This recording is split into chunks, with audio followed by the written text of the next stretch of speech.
આજે સાથે સાથે અત્યારે ગણપતિ ઉત્સવ ચાલે છે રંગે ચંગે, અને ઘણા બધાએ પોતાના ગણપતિને વિસર્જન કરવાનું ચાલુ કર્યું છે. દર્દનાક દ્રશ્યો જોઈએ છે. 10 દિવસ, 1 દિવસ, 2 દિવસ, 5 દિવસ, 7 દિવસ, જે બી ગણપતિ તમે રાખ્યા છે, વિઘ્નહર્તા તમારી ઘેર આવે, પધારે, અને ત્યારે તમે તેની પ્રાર્થના કરો, તમે તેને તમારા સાનિધ્યમાં રાખો, ષોડોપચાર પૂજા થાય, વિવિધ પ્રકારે તમારા જીવનમાં ધન્યતા લાવવા માટે પ્રાર્થના થતી હોય, અને ત્યારે એ પ્રતિમા જ્યારે બી કાર્ય પતી જાય ત્યારે આપણે શું કરીએ છીએ? શું કરીએ છીએ? વિસર્જન કરીએ છીએ. વિસર્જન એવી રીતે થાય છે કે દયનીય પરિસ્થિતિ આવે છે.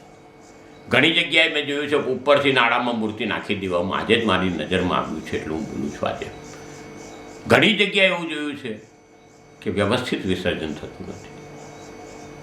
માટેની મૂર્તિઓનો ઉપયોગ કરવાનો અમે વારંવાર કહીએ છીએ. હવે તો અંતથી આગળ આવ્યું છું કે ગાયના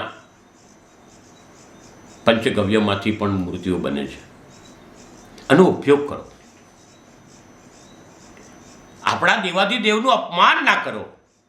મારી હાથ જોડીને કરવત પ્રાર્થના છે.